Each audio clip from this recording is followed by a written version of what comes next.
diverses causes auxquelles on attribua l'étrange conduite du directoire dans cette occasion.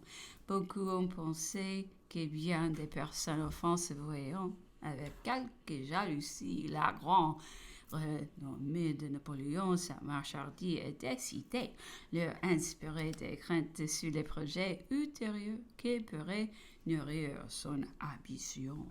La proclamation par laquelle il avait protégé en Italie les prêtres déportés et qui lui avait gagné beaucoup de partisans en France, son style respectueux envers la pape, son refus de détruire son siège, ses ménagements pour le roi de Sardaigne et pour les aristocraties de Gênes et de Venise. Tout cela avait fait la grande impression. Elle s'est trouvée commentée souvent avec des intentions fortes malignes.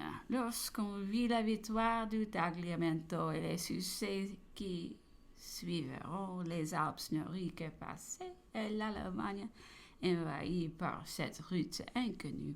La joie de la République à la vue des grandes humiliations de notre implacable ennemi fut beaucoup diminuée aux yeux de plusieurs par la crainte de voir Napoléon acquérir une nouvelle gloire en entrant triomphant dans Vienna et réunir alors sous son commandement toutes les forces de la République. Qui pourra, se disait-il, sauver la liberté publique de l'influence d'un caractère et d'une gloire si extraordinaire? Si les armées du Rhin ont été battues l'an passé, ils ne devront leur succès cette année qu'à Napoléon qui aura tourné à lui seul toute l'Allemagne. Elle les devancera les 15 à 20 jours dans Vienne. Ces armées d'ailleurs participant déjà à la gloire de l'armée d'Italie par les 2 divisions qui ont été envoyées partageront aussi son enthousiasme pour le jeune héros. Il maîtrisera tout. Beaucoup de raisons faisaient donc désirer que Napoléon fût empêché d'entrer dans Vienne, que non seulement les 3 armées demeurent sans séparées, mais qu'encore on alimenta entre elles une certaine jalousie. Il parut que ces idées influeront d'abord sur les décisions du directoire, mais dès que les nouvelles de brillants succès de l'armée d'Italie et son entrée en Allemagne euront éteint les armées du Rhin par les voies de papiers publics et les relations de l'ennemi, alors elles s'indigneront elles-mêmes de leur oisiveté et demanderont à grands cris si l'armée d'Italie devait tout faire. À ce mouvement se joignit le sentiment de grand nombre de familles qui ayant leurs enfants à l'armée d'Italie et l'opinion de la généralité des citoyens animés des sentiments nobles et purs qui ne pouvaient rien comprendre à l'inaction des autres armées. L'imposition fut si violente que ces armées du Rhin, des Sambre et Mus, durant alors passer le fleuve et marcher en Allemagne. On retira le commandement de l'armée des Sambre et Mus à Bournonville. Homme nul, sans talent, civil ou militaire, et on le confia à Auch, jugera du plus grand mérite son patriotisme ardent, joint à une extrême activité, à une ambition désordonnée, aux soins qu'il prenait de se concilier des officiers et se décrier au grand nombre de partisans, faisait espérer que placé à la tête de l'armée la plus nombreuse et secondé de toute l'influence du gouvernement, il serait aisément on revoit la propre protéger l'opinion des soldats et des citoyens et garantit ainsi la République, quelle que fût son d'ailleurs l'amitié, estime, l'espèce d'enthousiasme, même que Hoche n'eût cessé de témoigner en toute occasion pour Napoléon. Ces réflexions étaient faites publiquement dans les sociétés de Paris et ne pouvions manquer de revenir à Napoléon, qui au sommet des grandeurs et de la gloire ne se trouvait donc environné que de précipices. La cœur ne pouvait plus désormais comparer sa situation, surtout en accroissant sa gloire. Il en chercha aussitôt une nouvelle dans la paix qui devait le rendre cher à toute la population, et créer pour lui un nouvel ordre d'événements, car c'était désormais le seul qui put soustraire la République à la situation fâcheuse à laquelle apportait en ce moment la fausse direction de l'esprit public dans l'intérieur. Napoléon partit de Rastatt, traversa la France incognito, arriva à Paris sans arrêter et descendit à sa petite maison chaussée d'Anton, rue Chantereine. Une délibération de la municipalité de Paris donna quelques jours après à cette rue le nom de rue de la Victoire. Les cours municipales, l'administration du département, les conseils chercheront à l'envi les moyens de lui témoigner la reconnaissance nationale. On proposa au conseil des anciens de lui donner la terre des chambres et un grand hôtel à Paris. C'était tout à fait convenable.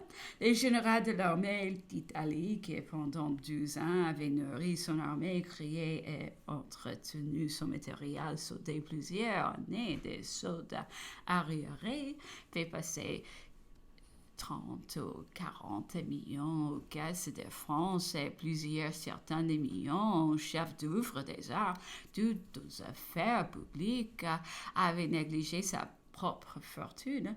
Il ne possédait pas 100 000 écus en argenterie, bijoux, argent, meubles.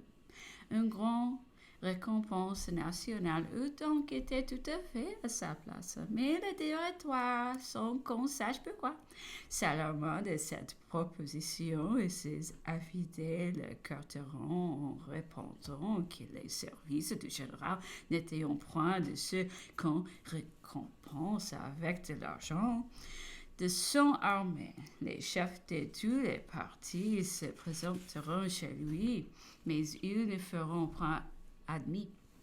Le public était extrêmement avide de la voir.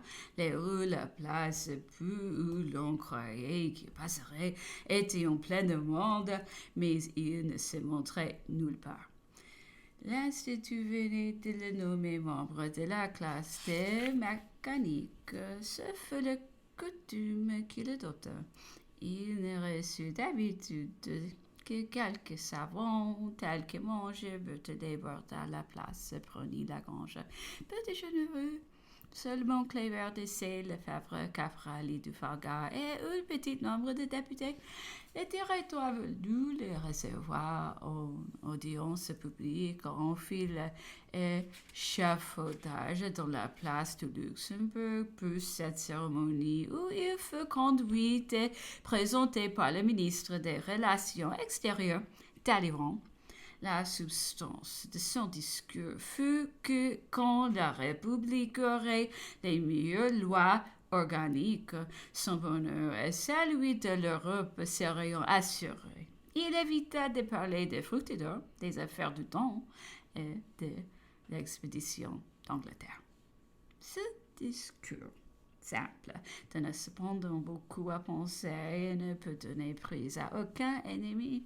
Le directoire, les ministres, les relations extérieures lui donneront de fait.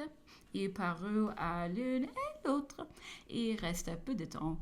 Il eut l'air d'être peu sensible à ces fêtes. Celle du ministre des Relations extérieures, Talleyrand, fut marquée au coin du bon goût. Paris y était une femme célèbre, déterminée à lutter avec le vainqueur de l'Italie, interpella au milieu d'un grand cercle, lui demandant quelle était à ses yeux la première femme du monde, morte ou vivante. Celle qui a fait le plus d'enfants, lui répondit-il. Un curé aux séances de l'Institut put y voir le général et n'y manquait jamais. Il naillait au spectacle quand l'auge criait. Il rejeta bien la loi proposition des administrateurs de l'opéra qui voulaient en donner une représentation d'apparat. Le maréchal de Saxe, de Lovendal, de Meutier y avaient triomphé au retour de l'armée lorsqu'au retour d'Égypte au 18 brumaire, il parut aux Tuileries. Il était encore inconnu aux habitants de Paris, ce qui redoubla le désir de le voir. Le directoire lui témoignait le plus grand rigueur quand il le voulait consulter. Il envoyait toujours les ministres les prendre. Il était admis sur le champ. René séance entretenue des directeurs et donnait son avis sur les objets du moment. Les troupes rentrant en France chantaient les chansons en son honneur, les portant au nu. Elles disaient qu'il fallait chasser les avocats et le faire roi. Les directeurs affectaient la franchise jusqu'à lui montrer les rapports secrets que leur faisait la police, mais ils dissimulaient mal la peine qu'il éprouvait en détente de popularité. Le général d'Italie appréciait toute la délicatesse et les embarras de sa situation. Le gouvernement marchait mal et beaucoup d'espérance se tenaient envers lui. Le directoire eut d'abord la pensée de le faire retourner à Reichstadt. Vu c'était la responsabilité du Congrès, mais le général refusa cette mission. Représentant qui ne connaît pas que la même main mania la plume et l'épée. Depuis le territoire le nomma commandant de l'armée d'Angleterre, ce qui servit à couvrir aux yeux de l'ennemi l'intention et les après de l'expédition d'Égypte.